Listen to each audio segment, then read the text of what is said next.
Hello and welcome to episode 18 of the Fierce Fatty podcast.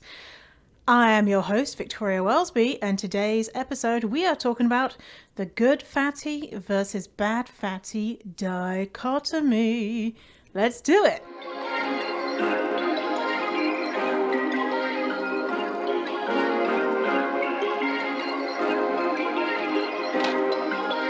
Perfect.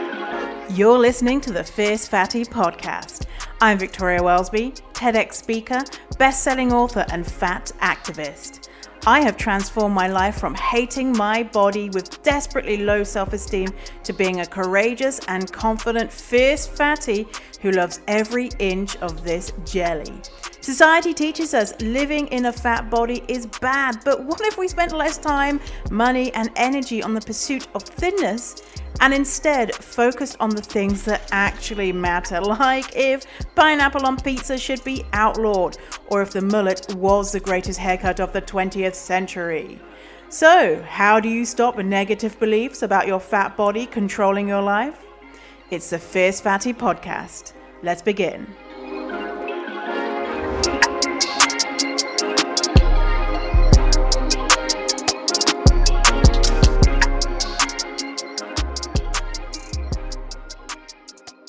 Hello.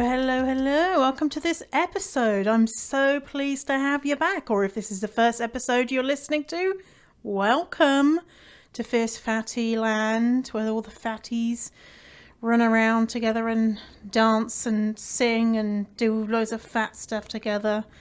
Wouldn't that be amazing?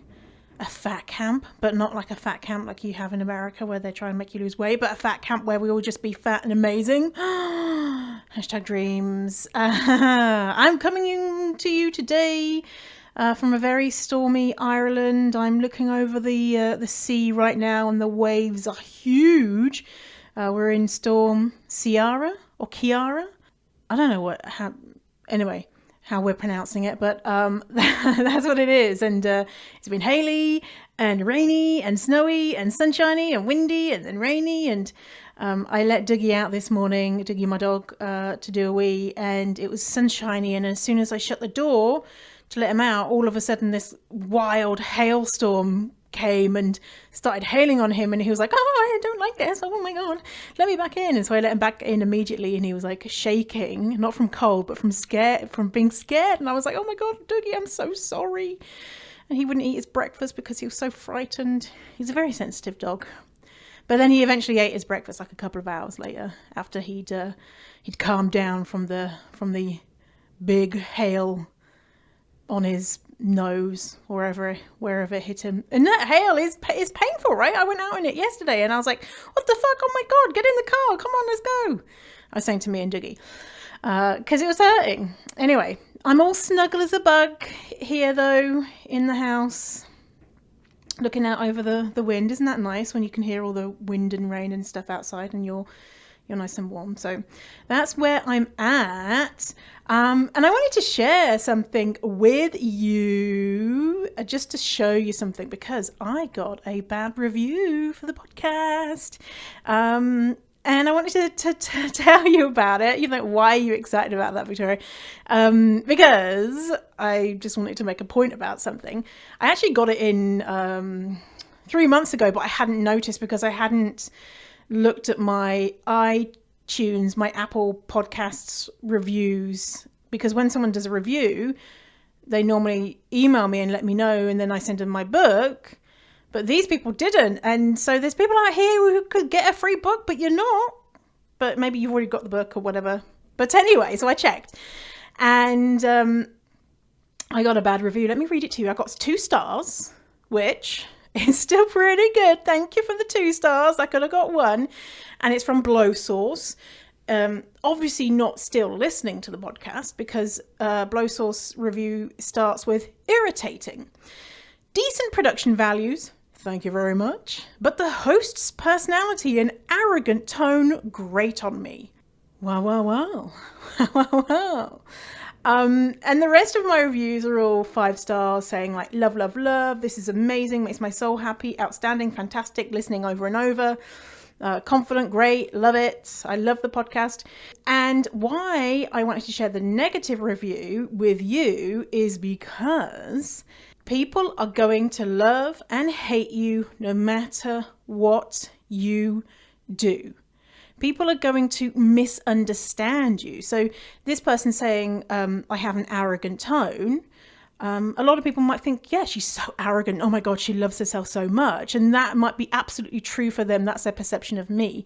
And for other people, it's just like, no, she's just sassy or she's just confident. And whenever a woman is confident, people are like, oh, they're arrogant because we don't have enough representations of strong, confident women in our media or whatever. And so if you doubt for a second that people are going to love you or hate you or whatever, I want you to think of your most favorite movie or a book you read and it changed your life and every single word is perfection. It couldn't be any better. Go and read the reviews. It's better if you go on like Amazon or something, because then you'll get a real wide range of society. And you'll have people being like, oh my God, this changed my life. This is amazing. And you're going to have people who are like, this is a big bag of dog shit. The author or writer or director needs to never do anything like this ever again. It's an embarrassment. And that's just life, right? You're always going to have people who love you and you're always going to have people that hate you. Now, getting that review saying that I'm irritating, my personality is grating and I'm arrogant, I could be like, oh shit, I need to tone down my personality. I need to stop being so irritating. Now, if I did that, not that I'm out there being like, do you know what, I'm going to be really irritating today, but obviously there's something about me that this person finds irritating. So I could try and tone myself down. Not too sure what they find irritating, but why not? I could just turn everything down a bit. I could just not be me, just a little bit more, so this person or people like that person are not irritated by me. But would the people who wrote the 5-star reviews be leaving a 5-star review then? Would it be a 4-star review? Would it be no review? Or it could still be a 5-star review, right? Why not just be the version of me that attracts and repels versus a version of me which doesn't exist in real life, which is somewhere in the middle that neither attracts nor repels? Which is what I did in most of my life, is I tried to make everyone happy. And something that I learned when I was doing my TEDx talk, I'll link to it in the show notes. Someone told me, I can't remember who told me, I wish I did, that no matter what you do in your TEDx talk, because I was on the fence about taking my clothes off or not. And even up until a few days before, I wasn't sure, should I take my clothes off, should I not? I had 2 different speaking coaches. One said, I think you should do it, it'll be amazing. And the other said, I don't think you should do it, it'll be inappropriate, it could ruin things for you. And I kind of got down to like, what do I want to do? And someone said to me, listen, no matter what you do, even if you stood on the stage and just did a poo, just pull down your trousers, lifted up your skirt and just pooed on the stage and walked off. Or if you delivered the most, touching and heartbreaking and interesting speech ever, there will always be 10% of people who hate you, 10% of people who love you, and 80% is going to be somewhere in the middle. So what do I want to do? Do I want to be the real authentic me? And that real authentic me is the one that flops out her long tits on stage, or maybe do a poo or whatever it is you want to do. And have the 10% of people who love you for the real you, right? Versus, say, if you did something which, if you lived your life in a way that is not authentic to you, you'll have the 10% of people who love a version of you that is not true to you, right? Right? So yeah, bad review. I just wanted to share that with you. And you might be like, Victoria, I love you. This person who's written a bad review is wrong. And don't listen to them or whatever. But, whatever people think about me or say about me has got nothing to do with me. It has got everything to do with them, right? Really, because, the people who are leaving all these nice reviews, what is going on in their life that makes them take the time out of their day to write something nice about a stranger on the internet? Because that's not a small thing. I have literally probably only ever written 2 podcast reviews in my whole life, and I listen to podcasts all the time, like at least one a day. And so I don't generally go out of my way unless someone specifically asks me, hey, can you review my podcast? Which is why I've probably left 2 reviews. I don't go out of my way to leave a review. And so these people have gone out their way to do that. What does that say about them?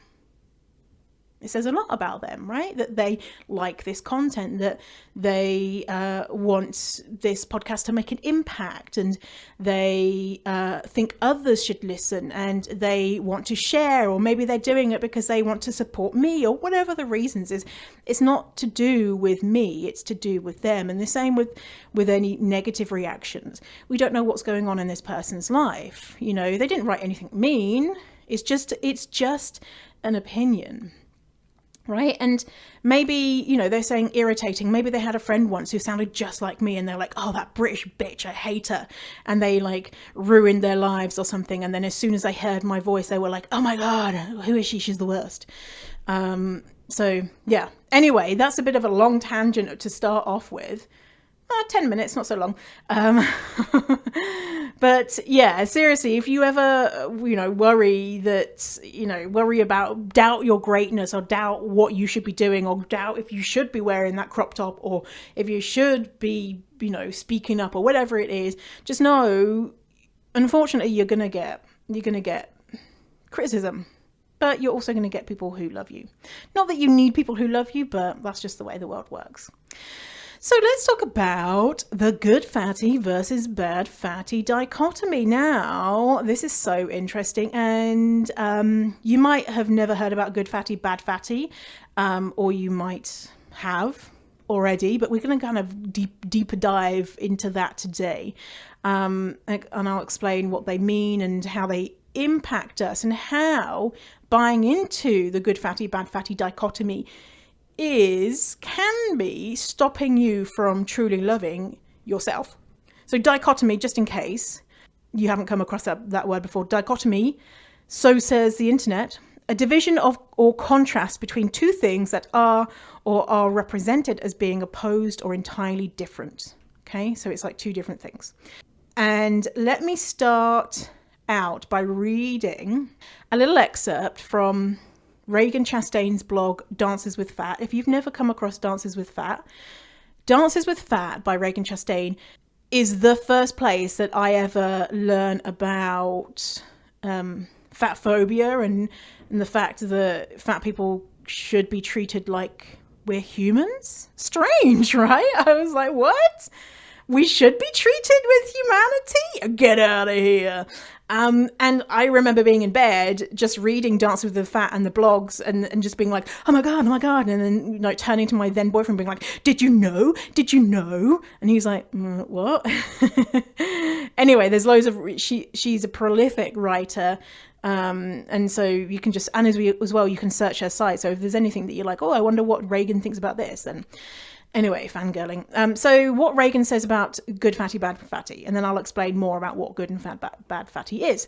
So the good fatty, bad fatty dichotomy, originally named by the fabulous Kate Harding, happens when people try to divide fat people up into 2 categories and suggest that one group deserves to be treated better than the other group.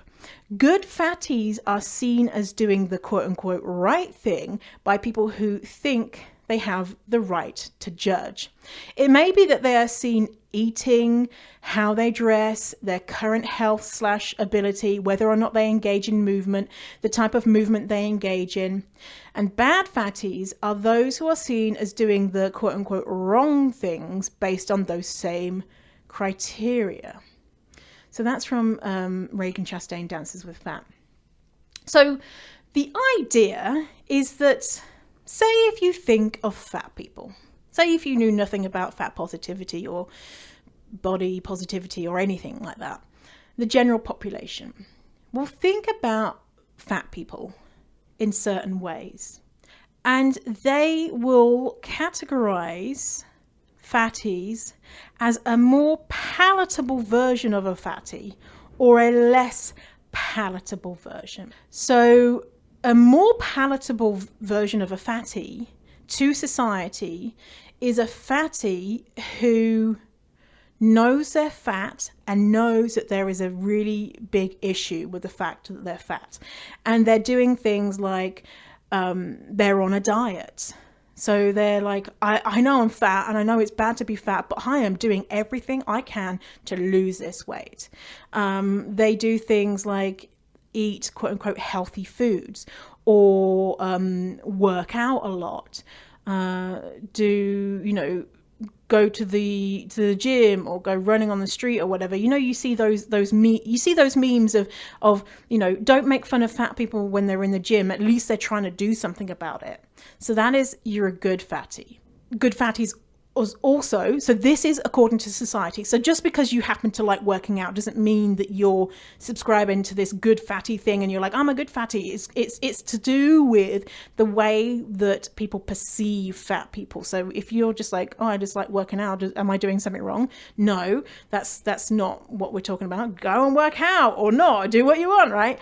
Another a way that a good fatty is perceived as a good fatty is the types of clothes that they wear. Are they fashion forward? Are they doing makeup, and do they wear high heels, and do they subscribe to trends, and are they cool, right? And another good fatty is a fatty who is funny, right? The funny fat guy, and probably they're making a lot of fat phobic jokes. They're probably making jokes about their, how fat and horrible they are, how they can't see their penis, how they've not had sex in years, and how, they're just so fat and disgusting. And that is very non-threatening to society, because, fat jokes like that, it's like, I know what my place is in society. Don't worry, I'm not trying to, take any of that privilege that you have, because I know I'm disgusting, right? And a good fatty is, outwardly fat phobic. There will be like, oh yeah, fat people, whoo, obesity epidemic, ooh, all that type of stuff. Now that is like a very rough kind of guideline. And a bad fatty would be doing things like eating quote unquote unhealthy food. So foods that society have decided that we shouldn't be eating. So a bad fatty would be a fat person who is eating a pizza in public or eating an ice cream or whatever. And, someone would walk by and see that fat person eating something that they quote unquote shouldn't be. And they would be more likely to be like, ugh, look at them, typical fat person eating a slice of pizza. A bad fatty would be someone who doesn't move their body. Again, this is according to the way society views. So if you don't move your body, it's not that you're a bad fatty or, anything like that.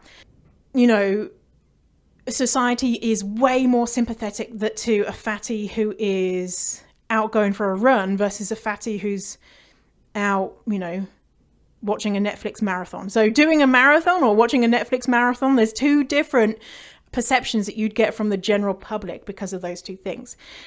Yeah, so a bad fatty too is maybe someone who's like, hey, don't be mean to fat people. People, these are the types of people that straight size people and society in general get mad about. Like, ugh, so typical. Look at them. Just sitting on the sofa and eating food like they need food to survive or something. Oh my God, I can't believe it. So that is what good fatty and bad fatty is about. Now, I engage in all of those types of behaviors, the good and bad, right? And so it's not that we should try and not do certain things or do certain things, but examine what we are getting from doing certain things or not doing certain things, and how trying to become or be a good fatty could be holding us back from loving ourselves, because we want the wider world to know that we know we're horrible and disgusting and we're trying to change and all that type of stuff. And if you do engage in quote unquote bad fatty behaviors, you're going to be met with anger and disgust and disdain. And if you are engaging in good fatty behaviors, then you're going to be encouraged, like, good for you, trying to lose weight, and celebrated and probably pitied, like, oh look, she's trying so hard, I feel sorry for her for being so fat and horrible, and maybe one day she'll be thin. And people are just going to be like, oh my God, I can't wait to see where you're going on your journey, how you're working so hard, and don't worry, one day you're going to be thin, and it's going to be amazing. And what we're trying to do with those types of behaviors is we're trying to be accepted. We are trying to get more privilege by not experiencing as much oppression. Not experiencing as much oppression. Jesus. Why is oppression such a hard word for me today? So the thing is, we can't really work to experience less oppression if you're living in a fat body, because that's always going to be there. You know, generally, if you're just walking around and you're just experiencing life, you can't always be engaging in these good fatty or bad fatty behaviors, right? Because you're a human being and you're not just one thing. So talking about good fatty attributes as a positive thing is justifying why we should be included, right? So think about how you're talking or justifying fat people. Like, I used to do this a lot. When I first came to body positivity, I'd be like, oh, fat people can be healthy. Now, I talk about this a lot because I know this is a barrier for people, because they're like, well, but fat people can't be healthy.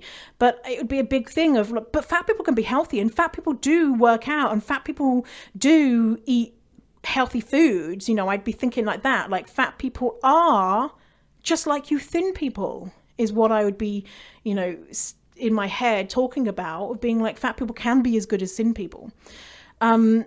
So is that making it more palatable for you to be getting into fat positivity or body positivity, to know that, but I can be healthy if I want to, or I can? That's subscribing to the good fatty, bad fatty dichotomy. And we're not all just like one thing, right? We're all a myriad of different things and different behaviors and attitudes, and we're not all just good fatty or bad fatty. It's not helpful to think of people as, this black and white thing. And I always avoided my whole life trying to be a bad fatty. I did not want to be seen as a bad fatty. I would do ridiculous things, really. The most ridiculous thing I used to do would be, I would eat with small cutlery. So if I was eating a bowl of cereal, instead of eating with a spoon, like a normal spoon, I would eat with a teaspoon, because I'd be like, oh, I'm so delicate and gentle, I could only manage 2 Cheerios. Look how tiny my spoon is. Oh, I'm not greedy. I'm not greedy like the other bad fatties who eat with a ladle, right? I'm not like a ladle eating cereal bad fatty. I just eat 2 tiny little Cheerios. I'm so tiny. To try and fool people, being like, oh, look at her, right? Or eating certain types of food in front of people and never eating other types of food, because, I didn't want people to be like, oh, look at her eating a chip. Oh, I can't believe it. No wonder she's so fat. I want it to be seen as good. And so I would do things like run. I hated running. It was so fucking boring. Running for me is boring. Cool if you love it. That's you. Just you do you. But for me, it would just be running. Like when I move my body, I like moving my body because it's fun. Like I'm having a dance, I'm having a groove, I'm jiggling my fat or whatever. I guess running, you do a lot of fat jiggling. Well, I did, because my fat would jiggle when I ran. But I was running because I really believed, like, okay, this is what thin people do, is that they run. which is, obviously that's a problematic statement in itself, but that's what I believed. And if thin people saw me running and thin people saw me doing like the 10K, I did a 10K in Vancouver, they'd just be like, oh yeah, look at her working so hard to try to not be fat. And I felt more assured in myself, and it was safer for me to behave in those ways, because at that time I didn't have the capability to stand up for myself, and I couldn't handle if someone did say something like, why are you eating that? Because I was so deeply filled with shame that there's no way that I could be like, because I fucking want to. What the hell? Why the hell are you talking to me about what I'm eating? Get out of here. I would just, if someone questioned me about a quote unquote bad fatty behavior, I would it would just kill me. I would just shrivel and die and hide, because it wasn't safe, right? I wasn't at that place where I could engage in bad fatty behaviors, which is, we all engage in all of these behaviors, right? We all eat healthy food and eat unhealthy food, as much that there is unhealthy and healthy food, because that's not really a thing. We all, don't move our bodies, because we sleep, right? We all engage in all types of things, right? And obviously I say all, but it's, not always all. So we're not just a good fatty or a bad fatty. But by embracing body positivity or fat positivity, we are stepping into that bad fatty place. And now for me, I'm just like, woo, bad fatty stuff. Yeah, like, woo, eat the pizza or whatever.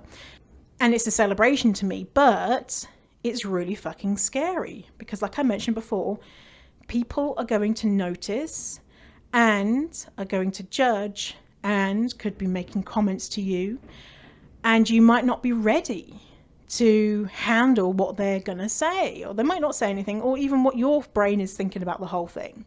So if you're engaging in good fatty behaviors and it's not actually what you want to do, you might be engaging in good fatty behaviors and it's exactly what you want to do. You love working out or eating these foods or whatever, and that's fine, and it serves you, then that's perfect.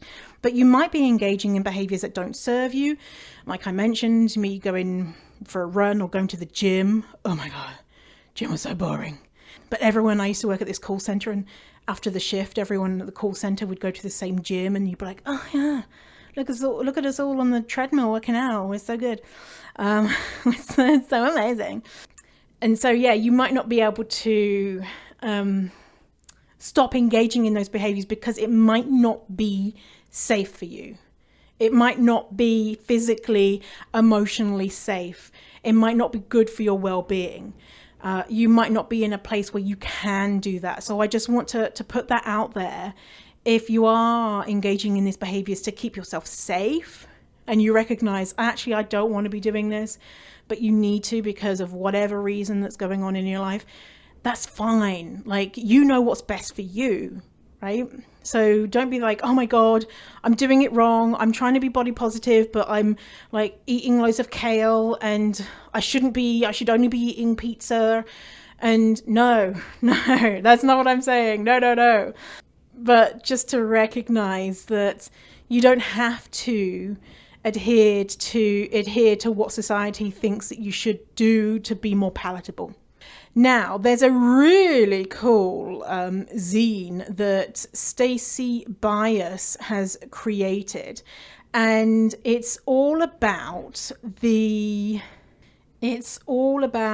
good fatty archetypes. And Stacey has identified 12 of them. I'm not going to go through all 12 today, but I'm going to give you an idea, because it goes even deeper into good fatty, bad fatty. So I'm going to link to this. You can actually buy this zine. It's so good. I remember seeing this when I first got into fat positivity, and I was like, yes, this is amazing. But there's these different types of fat people, or archetypes, or tropes that are more palatable. So let me share some with you. Okay, so the first one is the fat unicorn.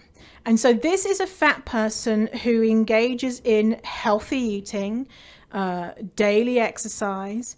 When they go to the doctor, they have perfect lab reports. They are absolutely healthy. So these fat people don't engage in the typical behaviors that are associated with fat people. They're basically the poster child for health at every size, of what, if we have to tolerate a fat body, we would want them to be this, this type of fat body that is a good, engages in all of the types of behaviors that, society says that we should.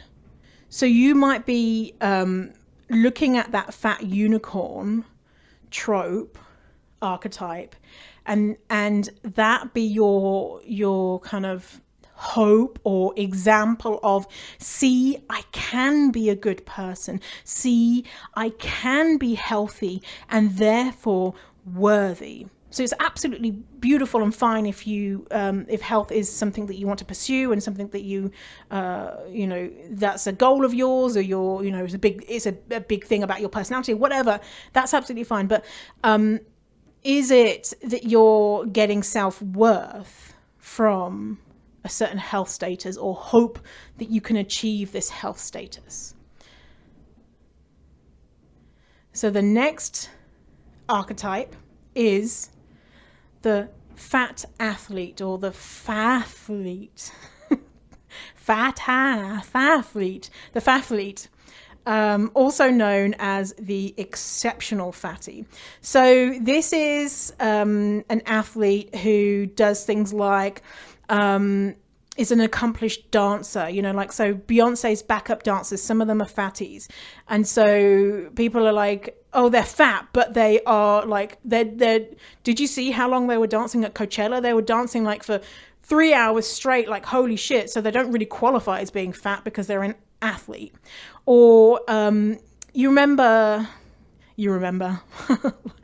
like we have the same brain. A couple of years ago, there was a young fat ballerina. Her name is escaping me at the moment. And she became viral, and she was probably on Ellen and all those types of things.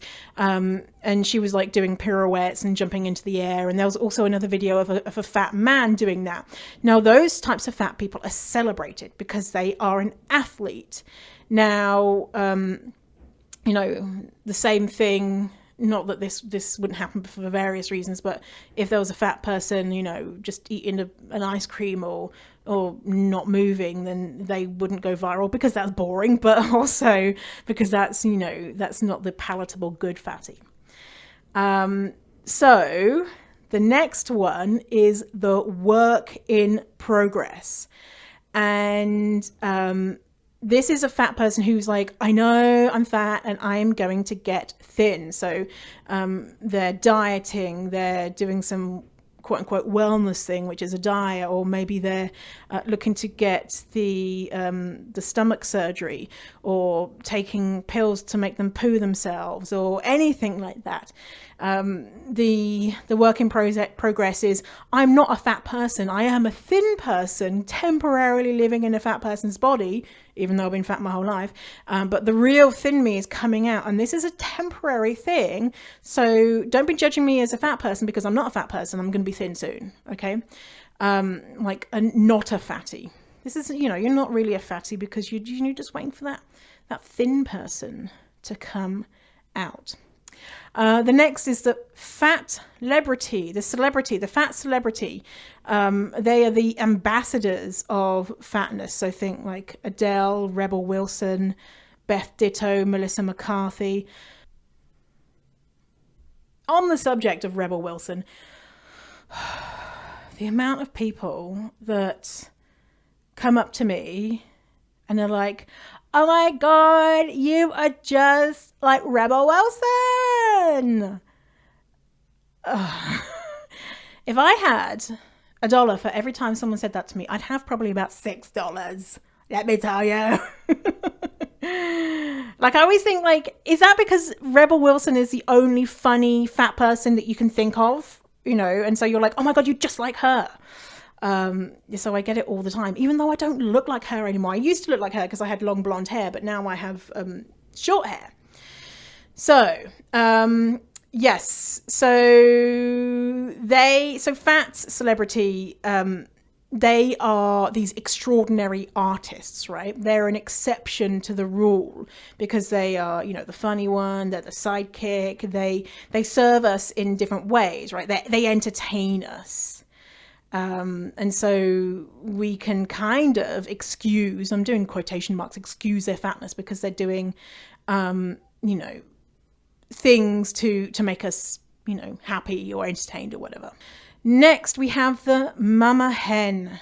So the maternal fat body. And so maternal fat bodies, like your grandma, your mum, those types of fatties, they are seen as more acceptable because it's seen as more acceptable in that position because, it's soft and homely and warm. And what Stacey Byers says is the maternal fat body exists as a metaphor for compassion and comfort. As well, she says, the maternal fat body doesn't need to be an aging body at all. This stereotype works to dismantle the natural sexuality of many fat women of all ages. Okay, so the next archetype or trope is the big man. So this is the powerful man, metaphorically and physically. So men who are seen as the protector, the bear, the beast, the strong man, or even the clown. And it's related to the fat athlete, the fat fathlete, but more relevant to the family. In the big man is sometimes the unlikely hero. And they're probably sweet and vulnerable. They're the good guy. They're the guy that you would end up with after dating loads of jerks, and you kind of like settle with the big guy. That's the trope. And as well as there's also comedy tied in with that. Next trope is the no fault fatty. So this is one that I think about quite a lot, is that when people find out or know that their fatness has been caused by something that is out of their control, they feel a lot better about it versus, say, they are fat for a reason that they blame themselves for. Now, if you saw the BBC TV show, in it, we did these tests. They took our DNA and they were going to look to see what genes we had in our bodies that made us more likely to be fat. Things like if you, in your family you might have certain fat genes, and so your mum and dad could your mum can carry a fat gene, your dad can carry a fat gene, and together if you they procreate, then that child is way more likely to be fat. There could be genes that make you feel less satiated, so you need to eat more. There could be genes that make you enjoy foods that have higher calories and higher fat. There could be genes that you have that mean that you don't want to move your body as much. There's loads of different things. Anyway, so I allowed them to take my DNA only because I wanted to be in the room, a part of the discussion, but I actually didn't want to know any of my results. The guy accidentally revealed one of my results, and I was just like, oh, I personally don't care, whatever, either way. But for the viewing audience, I didn't want to share that I had a quote unquote excuse to be fat. As in, if you don't have an excuse, then there's something wrong with you. And so a fatty who has a quote unquote excuse, like, I don't know, taking certain medication, a certain illness, something happens where your body gets bigger because of something outside of your control, then these people are seen as way more palatable than people who don't have a quote unquote excuse. Now, in the house, the BBC show, they went round and every single person there had different genes that made them more likely to be fat and made it harder for them to be thinner people. And all of the people there were the people who didn't like being fat. They were over the moon. And the reason they were happy with these results is because it put them into a category in their brains that meant that I'm okay. It's not my fault. I didn't do this to myself. And that's problematic. And I'm guessing like, oh, that's what they were thinking because, you know, I don't actually know, but I'm guessing that people can, you know, their family and the people watching the show can look at them and be like, it's not their fault, guys. It's not their fault that they are fat and disgusting and really ugly. Unlike that guy over there that all he does is eat loads of food or whatever it is. And so are you thinking about like, oh, maybe it's not my fault that I'm fat, or, you know, I'm only fat because of this, and so it's not my fault? And are you putting, you know, a weight, pun, on that as being a good thing? And are you looking at people who don't have a quote unquote excuse and being like, well, what did they do? It's their fault, and, you know, they deserve less sympathy in your brain than other people. Okay, and so the last one I want to tell you, because I'm not going through all of them. I'll leave the rest for you to discover yourself when you click the link. Is the fashionista. So the fat fashionista, and we spoke about this before. Is the fat person who is dressed really nice and fashion forward, and of course this is an issue because for larger fats, for super fats, for infini fats, they don't have easy access to fast fashion, you know, things, because of course there's hardly any stores that carry sizes above 4x, 5x, 6x, etc. And you have to have the financial resources to do this.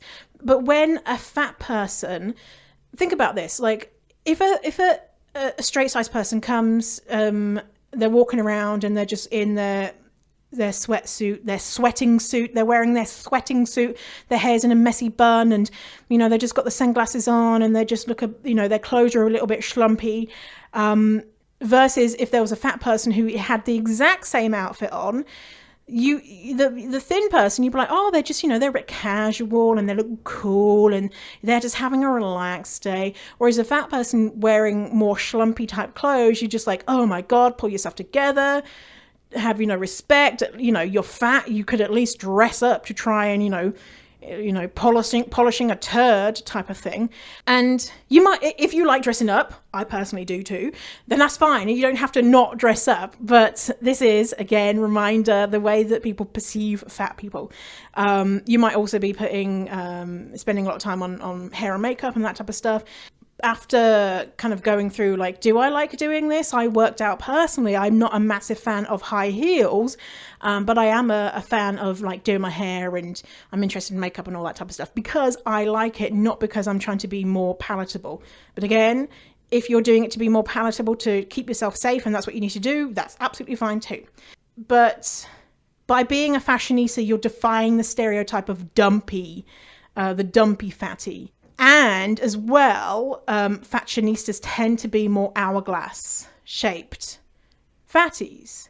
And so hourglass shaped fatties is another one. Is, you know, people will celebrate hourglass shaped fatties, but if you're a fatty with tiny tits, flat bum, big tummy, you know, an apron, anything like that, then that is not seen as acceptable as a fatty that is more sexualized, right? It's all about what these fat people can do for us in society. So, good fatty, bad fatty. So you don't have to do anything on the good fatty or the bad fatty side. You just be you, just do what you want to do, but be critical about the way that you are thinking about other fats and yourself. Are you thinking about yourself in the terms of, well, at least I'm doing X, Y, Z, and these are the types of behaviors that we try to engage in to try and lessen our impact on the world in a negative way. But fuck that, right? So instead of saying things like, yeah, but I'm fat, but I'm healthy, or, you know, that guy over there, he's fat, but he works out loads. He's actually really muscly. It's all just muscle. Those types of things, they're problematic, right? Versus just, you know, whatever, they're a fat person. Who cares, you know, if they eat in a certain way or move their bodies or whatever. It's, you know, it's none of our business, basically. So hopefully that's been helpful. And I mentioned before, like holding on to these tropes and buying into this, you know, I have to be a good fatty, or, you know, I have to engage in bad fatty stuff if I want to be fat positive. Holding on to any types of rules is you know, could be keeping you stuck. And holding on to wanting to be more palatable to the world, wow, you know, it's keeping you small, small in the way that your impact in the world versus you just being you and just doing what feels good. And it could be that you happen to engage in all these, you know, good fatty behaviors because that's just you, but you know, you're doing it because you would genuinely enjoy it, and that's fine, that's good. So no judgment, no shame. Okay. So any questions about that? I wish you were here to say, yes, Victoria, actually I don't get this bit. If you do, just email me, victoria@fiercefatty.com. My little fact for today, and this is a little trick for you, you can try this. So on Facebook, my name is Victoria S. Wellsby. The S is theoretically my middle name, but it is not my middle name. The S I put there, gosh, 6, 8, 10 years ago. Oh my God, yeah, maybe when I first came to, 10 or 11 years. Holy shit, time goes so fast. When I was just starting out and discovering this stuff, I changed my name on Facebook to Victoria S. Wellsby. And I just have never changed it. And the reason why I did that was because I wanted a reminder to love myself. The S stands for sexy. So I wanted a reminder just in my daily life, you know, no one else could see that, you know, just like a little prompt that I was okay, or, you know, I was sexy, or I was whatever. And I've kept it ever since. In fact, one time my mum was like, so my mum's name's Sarah, and my sister's middle name is Sarah. And one time she was saying to me about my middle name being Sarah, because S on Facebook. And I was like, my middle name's not Sarah. She was like, what? It's on your Facebook? And she's had 6 kids, so I let her forget who we are. But could you do something like that? Because people don't need to know, right? People just presume it's your middle name or whatever, you know, unless you change your name on Facebook to like sex machine, sexy, hot stuff, dick killer, 29, 69. People will know, but then that might be your identity. So go with it. If you want to be, you know, the dick destroyer on Facebook, become the dick destroyer. And if Aunt Mildred said, what's this all about? You can be like, listen, Mildred, I'm trying to love myself, all right? If you criticize me, that's my identity as a dick destroyer, all right? Aunt Mildred can go suck a dick, can't she? Yes. So that is our episode today. I hope you enjoyed it, and a reminder to share on social media that you're listening to this episode. Maybe share and tag me if you've got a public account, you know, as in not private account. You can tag me and I'll put you in a draw to win a Fierce Fatty mug. Why not tag me and put like, hey, I'm the dick destroyer? I'll enjoy that. That'll make my day. I want dick destroyers all over the place, okay? So thanks for hanging out with me. I really do appreciate you spending your time listening to me blab on about fat stuff. And I will see you, Dick Destroyer, in the next episode. Okay, bye.